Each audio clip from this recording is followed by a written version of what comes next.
Better throw some respect on my name. Gotta remind these folks on the daily, cause I ain't really been myself as of lately. My mind's evolving and my heart is changing. Starting to see the world how it should be. It's positively sweet. What's going on, everybody? Welcome to the next episode from Boys to Men. I'm your host, King Terrorless. Yes, and today I have a very special guest on today. I know how y'all tell y'all all the time I got a little brother's brother. It's like everyone come on and seem like it's a different little brother. But you understand, in this community where it grew up in, certain people just connect together and you just make a brotherly bond. Unlike a lot of people, I cherish these people and treat them as if they were my actual brothers. And this young man, I done met him since he was a freshman in high school, aggravating me, following me, trying to talk to me all the time. But low-key, he a top-of-the-line guy. Great father, man, a great brother, a great friend, a great person just to be around and have in your corner. And that's rare to come by these days.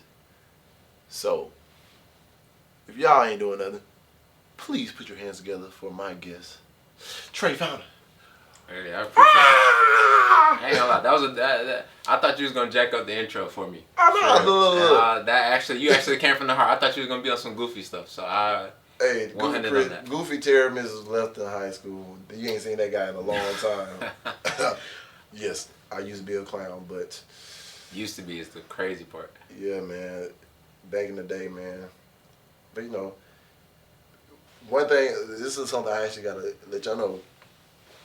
Back in the day, yeah, I was a clown. Even closer back in the day, yeah, I may have been a womanizer. But at the end of the day, we learn from our past, we grow from it, and don't never let nobody hold you in your past. You always keep evolving and keep letting your light shine and show them who you are now versus who you was back then. And if they can't see that, that's their loss, not yours. 100. Oh, yeah. 100. Why did they do that? Oh, yeah. Facts. Everything you said, facts. Look, this guy, shoot. I remember when he first started coming to play basketball at West Florida High School's Advanced Technology. New Tech, not this new West Florida. New Tech. New Tech, yeah. New Tech. The real Tech. The real Tech. Back at George Stone. Oh, man. But I remember my first time, I did not like you. My first meeting, I clowned everybody. Yeah. I was like, oh, yeah. You clown me hard. Clown me hard for no reason. For no reason. Cause you look like Mike Riley. Look, Mike Riley could have been your brother. Bro. I was so tired of that little Riley claim, man. Mike, if you watch this, they made me hate you. They made me hate you. It ain't my fault you had the same forehead. Yeah, it was crazy work. Y'all had the same forehead, the same little smirky file. Y'all teeth looked exactly the same. Crazy I was like, work. it's like, dang, Mike, you got a little brother? I ain't know that. Nah, it was definitely. But once I think basketball always been a great common denominator between people. Yeah. And we had that same love, and you had a way about just bringing the team together, bringing the people around you together, and I wanted to duplicate that any way I could, and so I started wanting to follow you, started just trying to peep the energy, and that started 2009, and now here we are today. Oh yeah, man, look, the crazy thing about it, I wasn't the leader of our team though. I just got tired of the bullshit. Look, one thing about it, I know we gonna run regardless. But we running for shit that we shouldn't be running for. I had to learn to call them out. And funny thing about it, now I'm a coach. And I'm waiting for that one person on the team to be the next me. And I'm like, bro, I had to do it. Just do it. I'm waiting for them to pull the trigger and do it. But you ain't gonna get the other kids these days, man.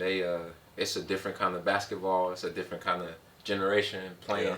Yeah. We say that like talking like two old heads, but it's just changed so much from you just look at 10 years and like the kids in high school now. I don't know. We can go on that for days. They get pushed in a different way. They find their love for the game in a different Boy, different way than what we did. good look. And I see, and you just told me early on that you was actually coaching out. Well, not coaching. You're training some of the kids at Milton. I played against some of the kids you're training. I see the work you're putting into these kids. Like, these kids are coming around. They got an old school feel out there at Milton. Yeah. I'm trying to re-implement that here at the high school I'm coaching at. But man, it's like so much ego. And that's something we never had to worry about. No. We had a couple people in my class that graduated with me that actually did have the ego problem. But we wasn't scared of getting in each other's face and like call people out. Like, bro, boom. Yeah. Like me, I ain't gonna lie. I didn't catch the ball.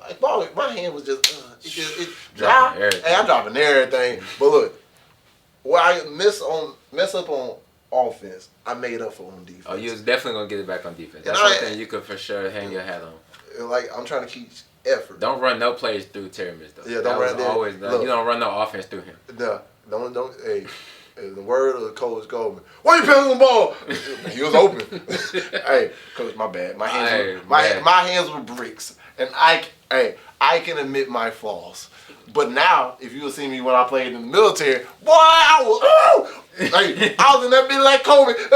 Yeah. Matter of fact, it looked like Derrick Rose, like, yeah. But look, it took me. It's funny about it. It waited till after I got out of high school to actually get the confidence to actually develop my game for myself, versus worrying about what coach is gonna say. Because I know I'll mess up one time. Coach was like, "Hey, go get him." I think that was one of the things a lot of people. You played for Coach Coleman. Yeah. Great coach. First of all, shout out Coach Coleman. He was more than a coach to me. That man stepped in as a father figure for me in a lot of different ways.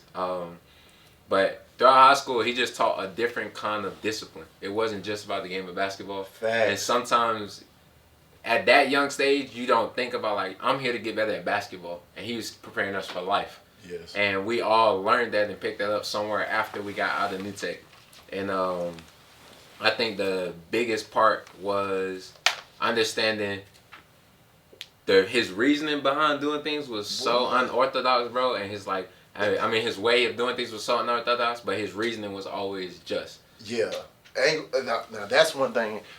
It took me till I was coaching to learn. Yeah. I appreciate. Like, my high school, people understand, our high school was different from every high school. It was a magnet school. You got people come from all over. And most of the people that played basketball with us never even touched the court before they got there. So you trying to make a team out of a team of diverse background, athletic, not really built team organization. And look, you try to make a turd shine. And luckily we did that in 2010. We made it shine. Y'all did it, man. My freshman year coming in, y'all found a way to make that happen, man. Yeah. Coming into that team and coming into y'all coming and bringing that championship to West Florida, that was crazy. That environment, what y'all did for the basketball program, like, that was a laughing stock, bro. It was. Trust me. If it wasn't for Coach Coleman, I'm gonna put this on. If it wasn't for Coach Coleman, that. I would not have went to West Florida at all. They were not my first choice. But it was a great education, and Coach Coleman he just knew that he was gonna build something there. He knew the guys that he had, y'all, that was already there, that y'all was gonna get something accomplished, and y'all did that. Till this point, y'all the only ones that did that. Yeah. So, and look, hopefully you coaching there now, y'all can change that. Boy, look, that's the thing about it. I'm trying to teach the kids to be patient, because I got a lot of incoming freshmen that are more skill-wise prepared. Yeah. Like, the West Florida my school for the first time actually got the problem of, wait, we got too much talent. We're trying to figure out how we're going to have it, who we're going to pick. That might be the first anytime ever, unless it's football or baseball. That might be the first time anybody ever used that sentence in basketball. And I was like, we're using this for our basketball program, and it's crazy because, like what you say about Coach, I gotta give him his flowers. Because it didn't make sense back then. Oh. I was like, man, this man can't coach. This man can't do nothing. But I look at the discipline we had when it came to the game of basketball and the effort we put out. I look at these kids these days, it's not even matched. Yeah. Like, they don't even care about the fundamentals. They don't care about the basics. They just care about, how many points I score, how many this. Like, people don't understand the game of basketball is kind of like everybody don't understand the little parts you got to play in order to get the championship. They always look at the big things, the big objects that you got to move. Man, these little things here and there. Man, I played people bigger than me than you could ever imagine. I played against Julio Jones. This man was a freak of a nature, and looking like he's a fucking chiseled Greek god just coming from Foley. Yeah. And look, that kid, and he had a vertical out the ass. He never left the paint, bro. He exactly. Grabbed everything. And like, how do you stop that? And playing against people like Aaron and Beasley, who played at PHS, 6'9", 1 point guard. One's a big man. And like, really the grits and the grind that we went through, like the teams that were 10 times outside of us, but we still competed and we brought effort. And that's something that I feel like need to come back to not just this area, but all sports area. Because, I think it started with the environment. I think one of the cool things right now, we just started like the Pensacola Men's League that they just started over here. Shout out to Andrew who started that up. But the environment that these kids been able to see around them play a lot into, because it's one thing to love the game of basketball, love whatever sport it is that you play, but it's another thing to be able to have the resources and the outlets and the players and people. Because I grew up and came into a time, I'm reading about all the stories of the athletes from Pensacola, but I'm never getting to see none of them.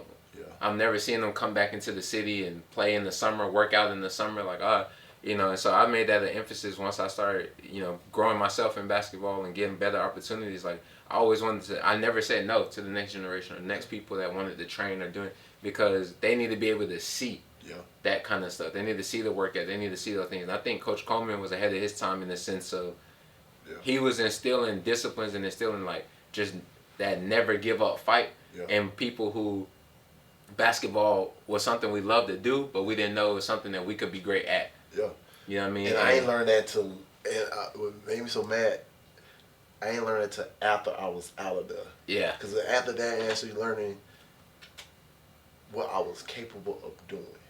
Facts. As long as I was going to give my effort and work on it, you can build any skill in life. I went to the military. Look, I'm shooting threes and making them. Coach Coleman, if I would have shot a three back in the day, I'm gonna need clips on that. Hey, I'm gonna need clips on that. Hey, look. Hey, I was making threes. Hey, my mid-range game got together. I was dunking. I was like, look, you understand? My coach in high school, he would literally say, "Hey, if you go for a dunk and you miss it, you just not even touch the court again." Man, look, but how you think I felt if I took a three? And that's all I do. If I took a three, it was like I knew them eyes was piercing at me. He already for you, like my sub coming up. Like, hey, here's his hand. He's his hand going. It went to my junior year that he finally was like, I can't. Trey just gonna do it. Trey just gonna do it. And that's also why you call you Little Mike, because Mike can do the same thing. He the one that's out pulling threes. Like, all right, there was a lot of similarities. So Mike, why? Now you making it? All right, cool. But then he hit this slow run back on defense. I'm like, why you slow running it back on defense? I'm like, come on, man, move your feet. Oh man. But no, actually, great. And I appreciate that kind of family thing we built out there, because it was, like I said, we had a chance to change the narrative. And from then on, the narrative it been growing steadily. Mm-hmm. It took it till now to actually get to where it's at. They had some great teams. Your brother was on one of the great teams out there. Then he transferred to Milton. Yeah. Look, that team could have actually, they stayed together. If we kept that freshman core of all those, boy. Yeah. Westwood would have been a powerhouse. Well. For sure. I think that in the midst of it all, it was, like you said, like you touched on earlier, it was a bunch of us coming from all different types of backgrounds. Like, for me personally, I had just, it had only been 2 years removed from me moving from Atlanta to Pensacola. So, like, a lot of the stuff was still so new to me, and then I just knew that I loved basketball, and then I got to this school where I'm like, you had to be accepted to this. It was just a lot of change. What? But one thing I do, like you absolutely right, we built a family, and like outside of basketball, we was always, it was something. It was either going to games, the football games together, or just being always in the gym. We was trying to find sneak ways to be in the gym all the time. And look, Coach Coleman provided that for us, an open gym. Yep. Cause look, I look at kids these days, they ain't really got the same outlets like we did. Like, they don't hardly have open gyms no more. No. Then, on top of it, too, the UWF, they closed down the outside courts, where, to be honest, that's where a lot of kids learn how to even get tougher and work on their skills. That's where you earned your name at. You earn your name. And even on 12th Avenue Park, like, you don't see no kids doing no pickup games no more. No. But that comes with the time, because a lot of kids, they don't have no communication skills. They don't want to talk nothing. Then they go out there and want to be like off a power beam or some gangster, and then trying to. I'm like, bro, if you lose, something happen on the court, learn, play through it, because that's what's gonna happen in the game. You can't shoot. You can't go to the locker room and pull out a gun and come back on the court and play basketball. Yeah. Like that's not. You gotta. People don't understand how to deal with conflict in the midst of the action, because that's always gonna happen. Cause I remember a time Marcus Rivers got in a fight when we played some kids from what was it? It wasn't Foley. No, it wasn't Foley. Was it? I think we were playing Fairhope. Man, like the things I appreciate the things that I learned from sports, and especially from Coach Coleman, because at first I didn't realize what he had taught me until I got to the point of being an adult and have to give him credit. Because there should have been no way we should have accomplished anything we did ever. But especially what we had to work with and what we have now, man. Definitely. Coach Coleman, you may go down as the greatest basketball coach at West Florida High School. I don't think there's no question about it. I think until this day, until somebody else can do what he did, and I think he's gonna lead them. He's still leading wins and still got the chip. Yeah, well, actually, I'm coming for him. If I ever have the chance to become a head coach, I wish that too. Hey, coach, in my book, you still got it. Like, even though you ain't like, I don't know about that. Look, you alright, but guess what? Oh, good. I'm coming. I'm coming. Cause look, think about it. Technically, if we win a district championship, my name is on 2 banners, not 1. Player and coach. I'm the greatest. I am the greatest. I am the Ali of West Florida. Oh, you see, you always know how to take an inch and turn it to a mile. You do. All right. Give me. I'll be Dwayne the Rock Johnson. Whoop-de-doo. Smell what I'm cooking. But no. Man. So wait, after you left there, didn't you play overseas and everything? No. So after there, I got into some trouble my senior year. So after high school, I also went to the military. Went to the Navy. Oh yeah, you did go Navy too. Yeah. That was. Went to the Navy. Ended up messing up my knee 2 weeks before graduating. Yeah, frustrating, man. Injuries been a huge part of my life, bro. But wait, damn. So wait, if you only before graduating boot camp, that means you didn't even. Dang. Yeah. Dang. Yeah. Well, at least you still can be considered a veteran, kind of. I don't even. To respect to all the vets out there, I don't even wear the title. title. Look, you went I know kids that they I went through hell. They didn't even know they had shingles. Yeah. And they found out they do a blood test and see if you got shingles, and you basically get kicked out right then and there. They went through 4 to 5 weeks of hell. I saw some guys who found out about their sickle cell. Yeah, that was it was sickle cell. Found out about their sickle cell stuff, right during basic, and then SEPs. Yep. Yeah. So it's crazy. So then after that, actually, I got out, rehabbed a bit, and then I ended up moving to Atlanta and started doing semi-pro. Yeah, that's what I remember. Yeah, semi-pro. Yeah, and that's where the basketball thing. I think that's where it transitioned for me. And I really found myself as a player, found the opportunity. Coach Payton, thank Atlanta Wildcats for giving me that opportunity. I grew as a basketball player a lot, being able to play in Atlanta and be around still to this day, I say some of the best talent I've ever seen in my life. I was able to attend the ABL and see amazing NBA players, amazing college players, overseas players, and the work ethic that it takes to be there and sustain that. So that opened up a lot of doors for me. And then I was about to transition to playing overseas, had opportunities, and then ended up having a year or two ago, ended up having surgery on my foot. I tore my plantar fasciitis. Never rehabbed it, never recovered the way I wanted to, and so the game from there just became a teaching. It just became however I can give back to the game that I love and help try to grow it for the next one. That's what the focus became. Dang. I ain't like you and me both with these injuries. Man, there's something about, I think it's playing on concrete all our life. Yeah. Look, like you said earlier before we had to go on the show, because like I was telling you about how stuff was supposed to lay out for me. Like God laid it out perfect. Cause look, y'all, if y'all don't understand, look, I'm 32. I'm going to WWE right now. Jade Cargill, she went to University of North Florida in Jacksonville, where I was supposed to go to school. Then I decided, nah, screw that. Then ended up going to PJC at the time, and then boom, I missed the opportunity. I could have been over. I could have. You don't know what you could have been, but some opportunities was out there. Then in 2016, Road Dogg Jesse James, who is from Florida, right outside of Pensacola, came in the mall, told me go try for WWE. Didn't do it. Ignoring blessings. I could have been married to Bianca Belair. Allegedly, we just gonna put that. She would have been with the other dude. He would have been with me. I could have been Mr. Belair. Inch to a mile.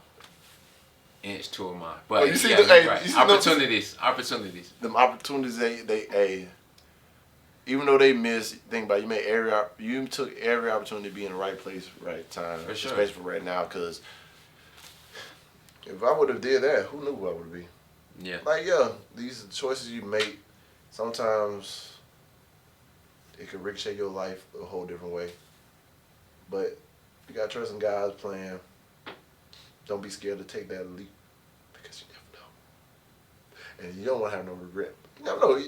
I'm 32. I might be able to still try out for WWE. Hey man, be an announcer. I'll never shoot down somebody's dream, man. You do. I can be a manager. I believe it. I can be a manager. I look. I ain't gonna lie, King. I don't know if you can manage yourself. Look, I can be the person who take the falls for the people out there. Like the person who go out there and score them out. Be like, oh yeah, boom, boom. I take some bumps here and there, but. Hey King, whatever. Hey, I support always.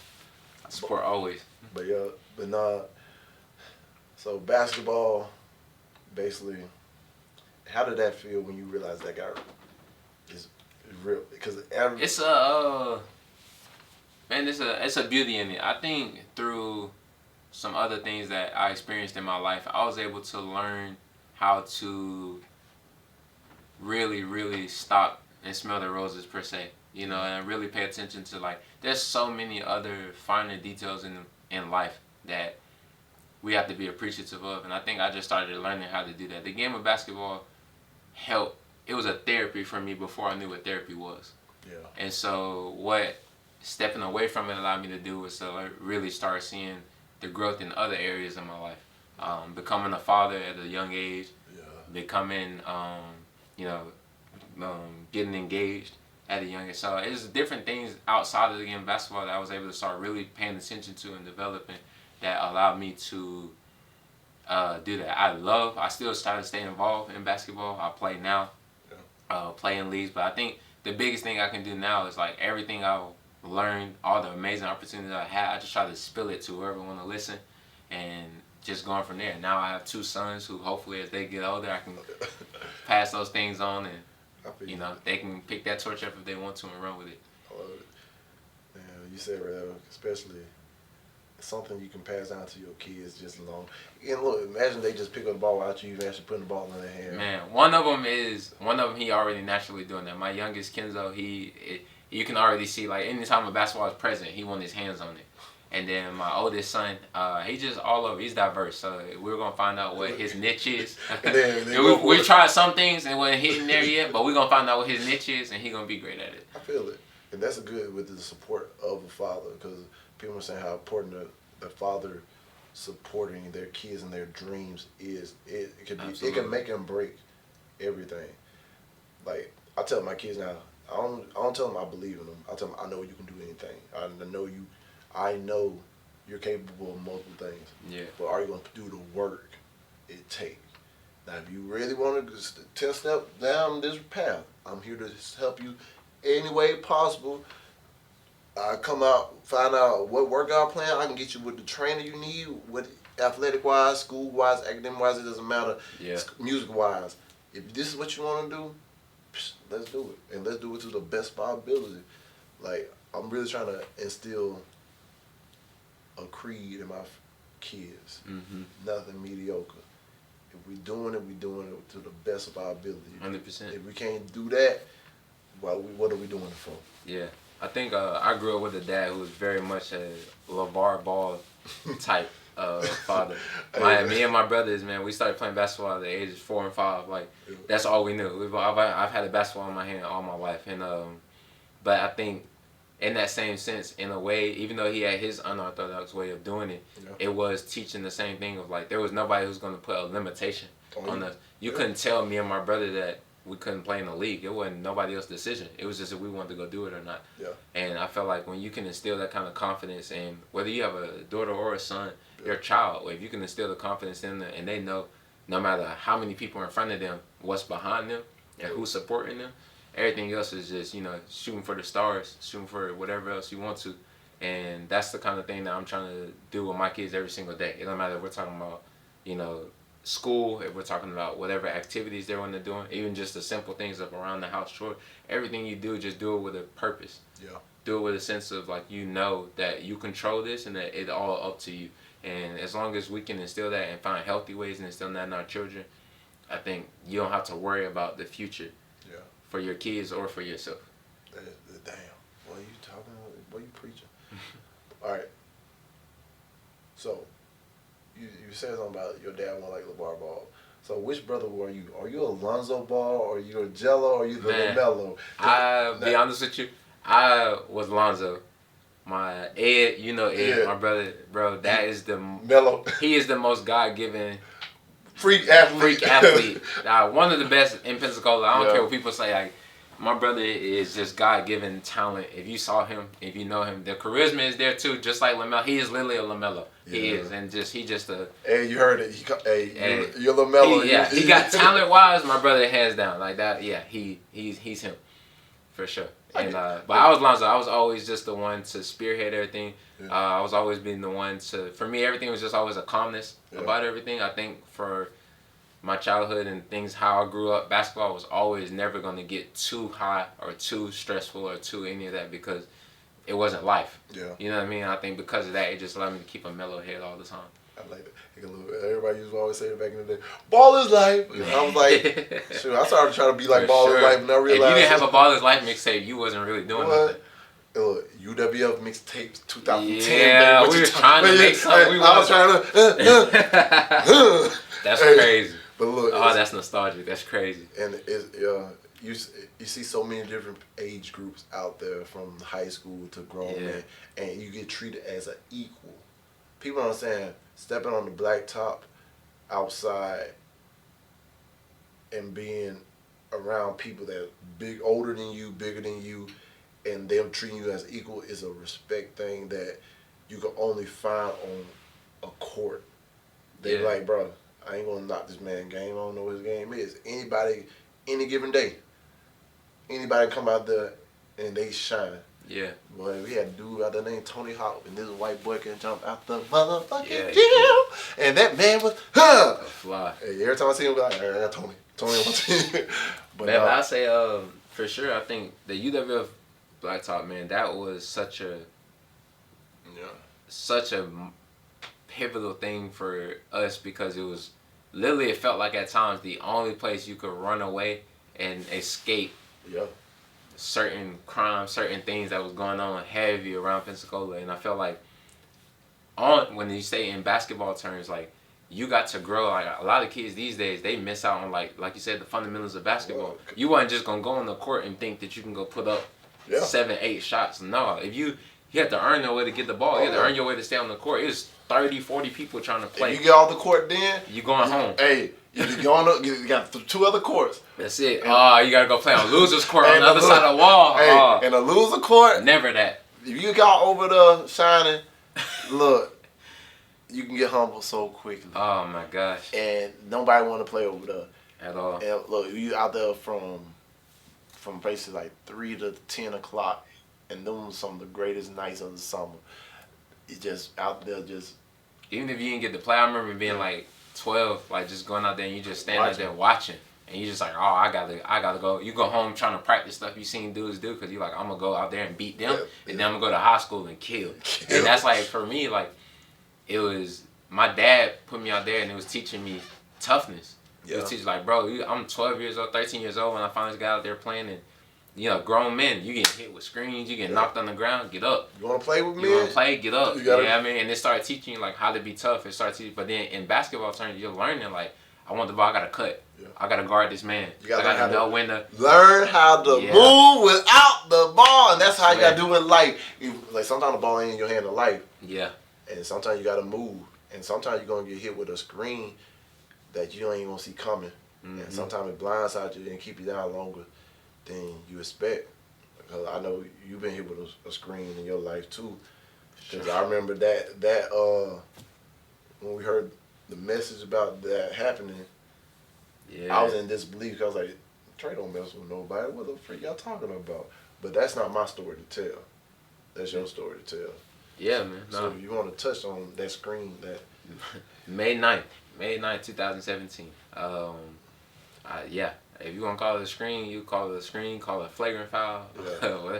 It rocked my life for sure. I was involved in a carjacking that turned into a kidnapping, that turned into attempted murder, being shot in the head. Yeah. It was, man. I felt like that moment changed life for me, changed the viewpoint, the vantage point of life for me altogether. Solely for the fact who I was before that day and the man I became after rehab are night and day people. Yeah, that person kind of died too. I wasn't prepared. My family wasn't. Nobody was prepared for that. You know what I mean? I went to church. I grew up in a very Christian based family. I had my belief. But I was in college. I had just became a freshman in college. I had just started going through.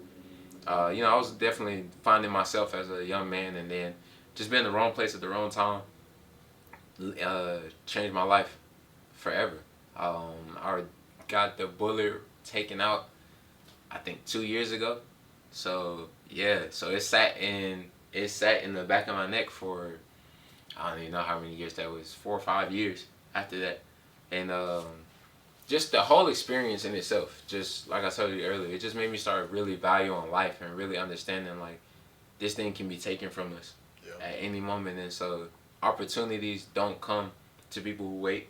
We hear that all the time, not to be taboo or anything like that, but you really have to have a sense of urgency about life. You really have to have a sense of want and desire to accomplish something and what you're going to leave behind once, it's all said and done. And that moment, going through that, having to, look the person who tried to take my life, having to look at him and look at his family, look at his young kids, and, give forgiveness. I felt like those kind of things were things I would not have been able to even cope with if it wasn't for those little situations, those little things that I grew up and being put in, like the UWF Black Court, like having Coach Coleman. Like, it's certain little things that just really helped me later on in life. Yeah, because it's hard to, it's really,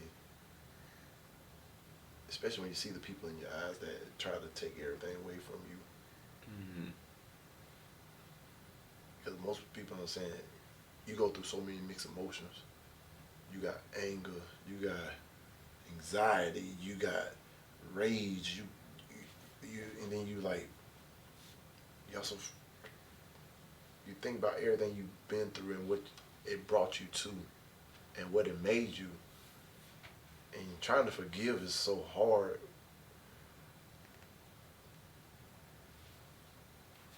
sometimes it's something we have to do in order to just let go and be peace and move on, because it just end up becoming a cycle that would never be broke. Yeah, the mental fight is what every single person that know about the incident in my life, and the number one question is like, oh, like how did you feel, like how you feel about this, or how you feel about that. And I think I always tell people going through the shooting and the being shot and all that stuff, like that was all a millisecond. It was sitting in a rehabilitation room by myself for almost 6 months. That is where the struggle happened. That is where you have to really look in the mirror, redefine, and it really came to a point where I was really having to ask a lot of soul-wrenching questions about where my life was headed, what I was doing with my life at the time, and my relationship with God, to be honest. I grew and actually developed, reawakened my relationship with God going through that passage by myself. I was a person who, you knew me from high school, I was very much all about people. Yeah. I needed to be around people. I needed to have the people's eyes on me. And so to go from that to being, there's nobody coming to the door. There's nobody coming to visit. Yeah. There's nobody calling. Family, friends, you know what I mean? But for a long time I was under John Doe. I didn't have, because the person was still loose. Yeah. So, you know what I mean? So going through that was the point where forgiveness was the last thing on my mind. But it quickly became the first step in rehabilitating from and trying to create a new life. Like if you're not able to start off with letting go of the past and letting go of those traumas and that hurt, then there's no way you're going to progress from that. Man, because look, I know it, and then I've been in a situation before like that, because I got accused of all this stuff. It showed me, like, people understand that was like how you was in there for 6 months. I was in jail for 3 months. That was the most freeing moment of my life. I'll put it like that, because I had to sit there and deal with me and reflect on everything, and got to build a relation stronger with God. Mm-hmm. I ain't had nothing but time on my hand.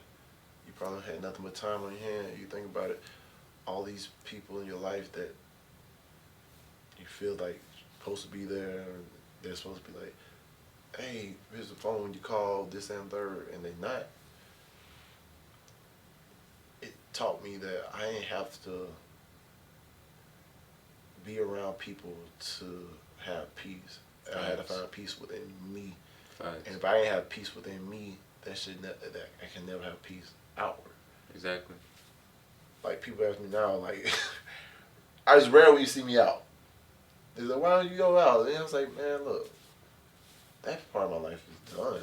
Yeah. It's gone. It's like I find no enjoyment in it no more. Heck yeah. I like when I could just sit around at the house.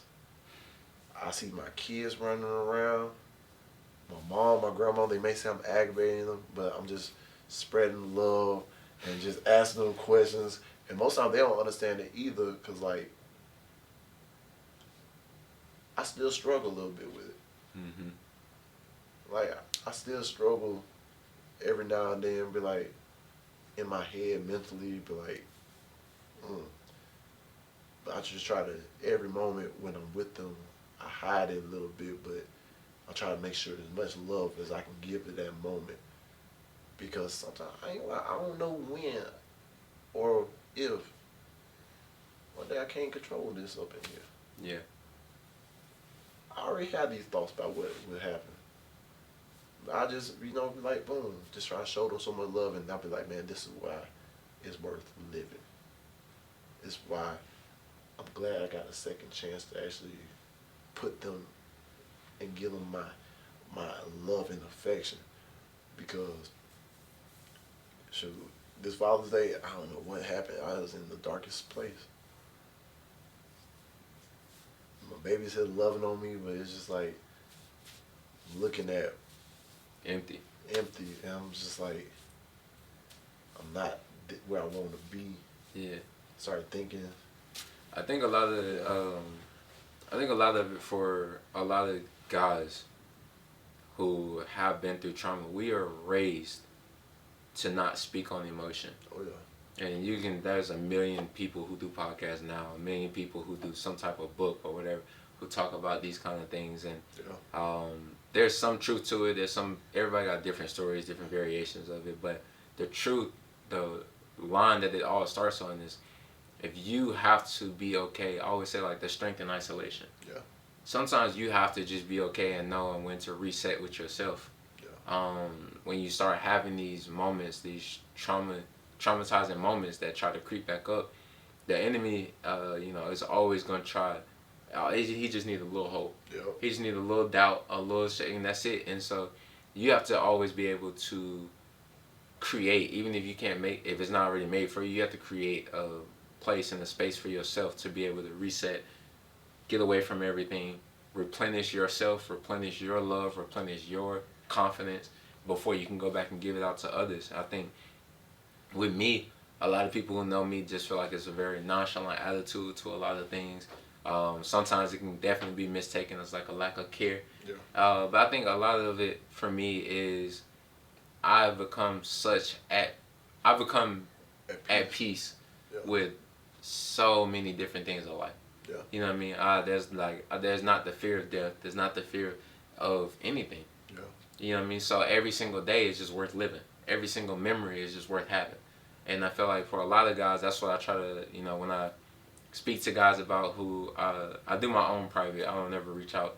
But people who hear the story and they want to talk about traumatic histories, traumatic things, that I'm always open to speaking with them, because the hardest part is literally being able to step away from people. Because as much as the people around us love us and they know what happened and the friends know what happened, I don't think a lot of people take into account that even though they're trying to show love, they keep bringing back up the memory and the trauma, a dark time that you're trying to get away from. Yeah. You know what I mean? And it's so hard you don't want to reject love. Yeah. You don't want to reject people who care. But like, they're not understanding at the same time. It's a double-edged sword. Yeah. Because I thank you for caring, but at the same time, you're rehashing over and over again. And so if you're not able to have the strength in that isolation and being able to get by yourself and be with yourself and understand, like, I'm okay. Whatever's being said out here, whatever people are trying to pour in love and they're still bringing that, no matter what it is, I'm good. And now all the rest of that stuff the dominoes can fall where they do, because it won't trigger you in a way where you're losing yourself again. And I feel like a lot of guys need those conversations, need those spaces, and that's kind of more of a thing that I feel like need to be pushed forward. And for a lot of guys, is just being able to have that space, whatever that is for you. That is, if it's golf, if it's just reading, if it's whatever it is. For me, it's always been writing. I love to write, and so just being able to just write and journal and have something for myself has always been that safe haven for me.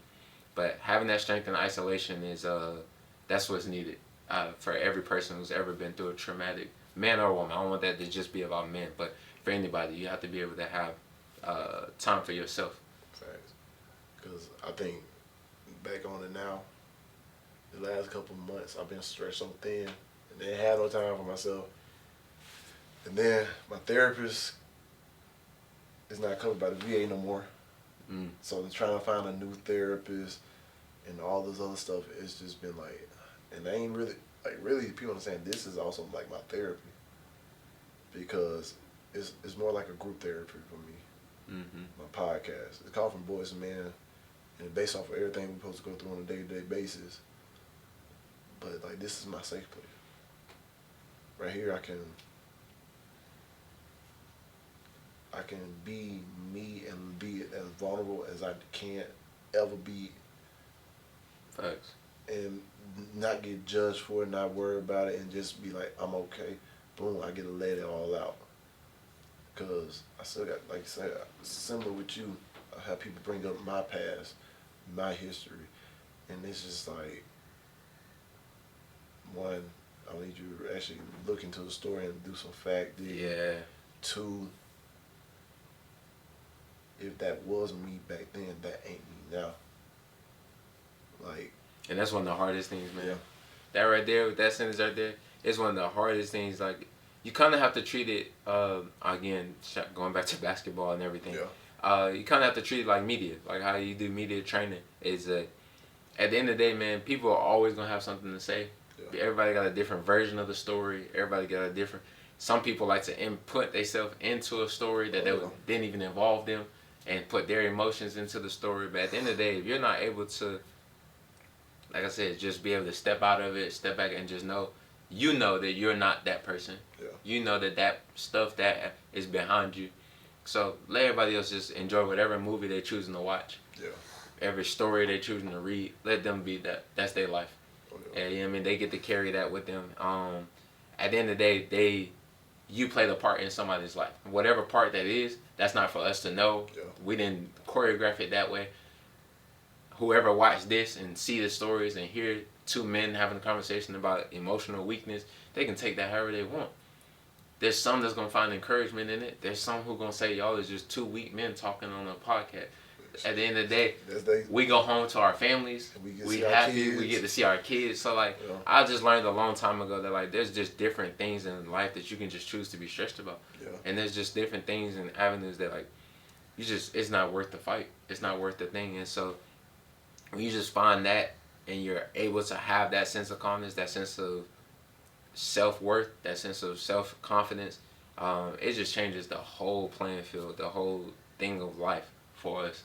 And I definitely continue to pray that you find that every single day. I pray for you too, bro. Because look, I have learned this. Because most back to basketball. Oh, like everything going back to basketball and sports to. right now. But sometimes we can only see the past right in front of us. But you got the people from the stand, or the people, the coaches looking back at the game film that see the whole game, the whole perspective. And that's God. We just got to trust him and make the smartest pass we can make to the open man and hope for the best. We just got to trust in him and know that he's calling the show. And he ain't going to put us in a position that we can't handle. He want us to win. No matter what, everything going to work out for our good. Yeah. Because I realize what I've been through made me that much stronger and made me who I am. And I had to appreciate that, because if it wasn't for that, I wouldn't be me. And I wouldn't be able to express my emotions and everything to others or my kids. And I'm grateful. I realize this. I'm grateful for all of it. The trials, the tribulations, everything, the people that was there, the people that wasn't there. I'm grateful, because if it had been any way different, I might not be who I am right now. Thanks. They, like you said, they had to play their role. Always. And I'm thankful for the role they played. I'm thankful for even the people that still playing their role. I'm thankful and I'm grateful, because, like, it's just a reminder every day. Like you said, my past is behind me. If they only knew how far I came from that moment. Mm-hmm. But it's fun thing about it ain't for them to know. Exactly. I get to go back and look at it like, I feel like one of LeBron, like them commercials with LeBron, the old high school. With himself. Boom. It's like, boom. If I knew I had to go through this to get where I'm at, I probably wouldn't even want to go through it. But I'm glad God put me through it. Facts. To be the man I am now. I'm not perfect. I'm not by a long shot. But I am better than I was back then. And for that, bro, first God, Pops, Thank you. Always. Always. Always. But yeah, I ain't gonna lie. When I heard that about the whole incident, it had me shook. Yeah. A lot of people. I think, man, I will say, even though I just went on a segment about how it was going through the isolation period, I will say there was so much love shown. There was so much. I learned how much of a community of people and friends and like the relationships that I had created with people once I was able to get out. Yeah. And that in itself also was a huge, huge part in what led to me being able to grow into the person I am now. A lot of people, for the first time in my life, got to view me as not just Trey, a basketball player. Yeah. You know, they actually got to see Trey the person. There's some people who only saw me as Trey the person. I didn't even realize that. Yeah.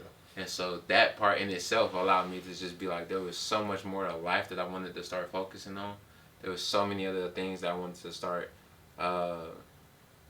wrapping myself into that, yeah, that entire moment in life, man, it seems like such a far memory now. It's like, wow, you bring somebody bring it up, and then sometimes it catch me off guard. I'm like, dang, that did happen to me. Exactly. But yeah, man, it was a huge transition, but it brought me here, being able to be on this wonderful podcast and share that story and share other amazing stories. So again, like you said, I'll never change the past. Everything that happened, I'm glad that it did.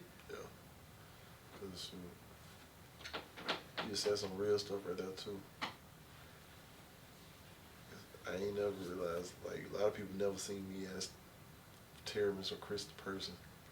Mm-hmm. It's always Chris. Chris the promoter, Chris the yeah. This and their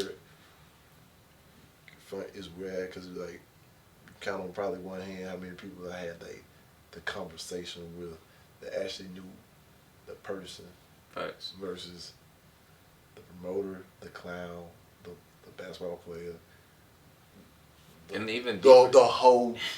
You know they was gonna say that. Exactly. Well, I was gonna let you call your own truth. The like, womanizer. The Chris that. Oh, he ain't. But real question, like you can ask yourself, did you even know Chris at that point? Did you know Terry Miss at that point? And that's the thing about it. I didn't. Exactly. It took me. That's why I'm so grateful because it gave me time for self-discovery. Because if you was seeing me from a mug shot to the time them cell doors are opening, they say, all the way, ATW, man. Complete different. I went in there scared and broken, confused and lost. I came out better, built, focused, knowing. Like people say believe, I don't believe in believing anymore, I know. Mm-hmm. Like, y'all can't tell me God ain't real. No one don't tell me what personal relationship with God. Boom. Until y'all have to be in that moment, like Kobe even said, until you in that moment, when you need him and you know, it ain't gonna be no more questions. But like, I came out so much better on the other side than I went in. And for that alone, I am forever grateful. Forever grateful. Yeah. Because if I was kept going the way I was going, no. I tell people all the time, man, I'm very, Trey definitely did die midnight. Yeah. Like, the old version of who I was and the things that I was partaking in back in that time, I'm like, yeah, nah, somebody did die. Yeah. And they needed to. Yep. If I'll be honest with you, they needed to. Yep. And that part never come back. Yeah. Like, they won't. This part been there for years now. And it allowed me to become the person that I am now. And so, I said Chris when that said Terrence came out. 100%. And like, will the real Terrence please stand up? Yeah. I love everything you done created, man. It's not too many people, especially from our city, that go into a situation and come out and find light. A lot of people get stuck in the circle of going right back in. Just everybody done gave up on them. They listen to the stories. They listen to and it just starts a cycle. Oh, yeah. And so I commend you, and I always had the respect for you, but it just grew even more to see you take something that so many people tried to rewrite your story, for you to grab the confidence and then jump back in front of it and create your own narrative, create your own story again. That again just showed the man that you become. Bro, appreciate So respect to that for sure. Appreciate it. Look, I'm just, dang, I feel like a cliche if I say cliche right now, but look, I'm just a nobody. Trying to tell everybody about somebody. That's it. That's saved. Ain't like most people say everybody, but he saved me. And I appreciate you for that, because look, they still trying to rewrite my story, but they don't understand they ain't the author, they ain't the one that got the pen in their hand. The person got their pen in their hand is higher and more powerful than they ever know. Always. And for you alone, man, I'm proud of you as well too, because like I said in the beginning, if I'm giving you accolades, I ain't saying nothing, I ain't trying to kiss ass. You're a great father. I know you're a great brother. Because I seen you out there and about before, and when it come down to it, you will go to bat for any one of your brothers. Not blood on the even blood. You're a great friend, great son. Bro, More that was for you. Bro. He did that one for you, man.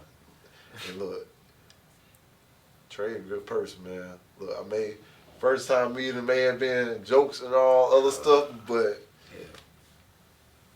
people don't understand this. This is one thing about me. Most people will never know. If I can't joke with you, that means I don't fuck with you. Real shit. So if I don't joke with you, that lets you know right there. Now you know what you stand. Now you know what the thing is, man. Yeah, for sure. So just let you know that, and I'm just grateful for all the accomplishment you're doing. Basketball wise, family wise, whatever you're stepping into, just keep your head up, keep focused. And look, like you said, nobody can control your narrative but you. And the writer already, man, he already got everything planned. Exactly. So man. That's where that piece at right there. And don't let the naysayers or the people that ask take away your peace. And from what you told me from the beginning, before we even started the episode, bro, I'm proud of you for that part too. It ain't for them to know this from me. But yeah, for sure. Look, you're a king in my book.